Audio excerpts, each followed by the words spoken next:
This is the Baby Master PT live Q&A where you send me your questions and I answer them live on the air. So today's question comes all the way to us from India, and the question is, how can I tell or how can I look at my baby's head to know if my baby has a flat spot on the back of their head?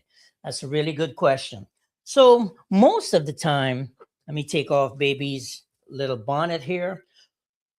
Most of the time, when a parent is looking at their baby's face, the parent tends to hold their baby like this, where mom is looking directly at baby's face. Now, the important thing about flathead syndrome or plagiocephaly is that one, plagiocephaly means that there's a flattening on one spot or on one side of your baby's head. Brachiocephaly means that the entire back of baby's head is flat.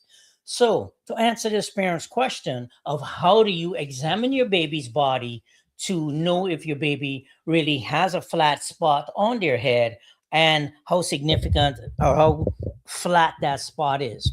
So, the way to do it is sit on the floor, or you can sit your baby on a chair. Usually it's an infant, so you want to keep baby close to you.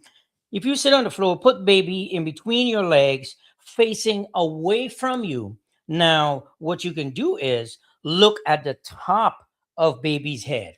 And there are a couple of things I want you to pay attention to.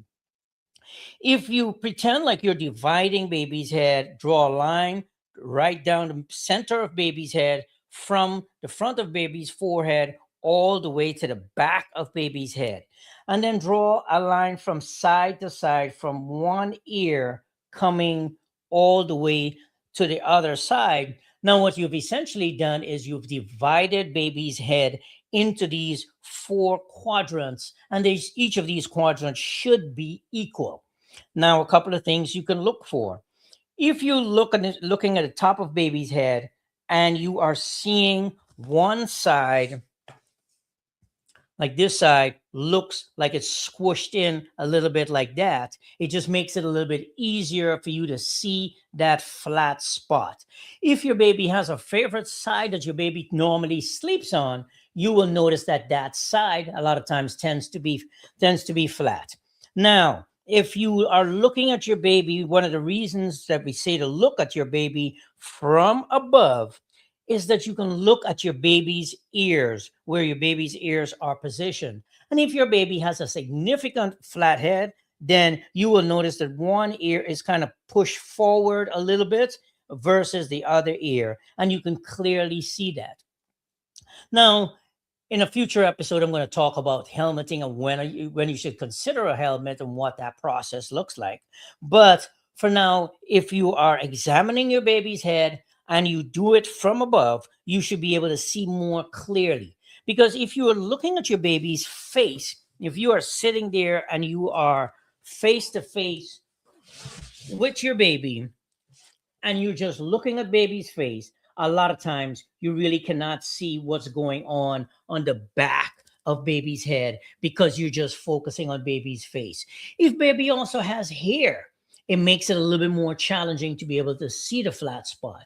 But if you feel like there is a flat spot there and you are concerned about it, you should definitely check out my video where I did an entire video on how to examine for a flat spot, how to use some repositioning techniques, and even some actual rotation techniques that you can use to be able to help your baby if your baby actually has a flat spot. There are different levels of flatness. There's mild, moderate, and severe, and each of them requires a different level of expertise and a different level of commitment in terms of the on the part of the parent to be able to actually start to correct it and see some positive changes in your baby's head. All right. So that's it for today, my friends. I will see you in the next one. Now, I created a free PDF checklist that you can use to track your baby's milestones all the way from 0 to 12 months. I'm going to put that in the link of this live, and you can click it, print it out, slap it on your refrigerator, and have it there as a reference. If you want to, like I said, check out the video where I go through the steps that you can take to help to prevent your baby from developing a flat head, or if your baby's already starting to get a bit of a flat spot, some simple techniques and tricks that you can use to help to correct it gradually. All right. I will see you in the next one.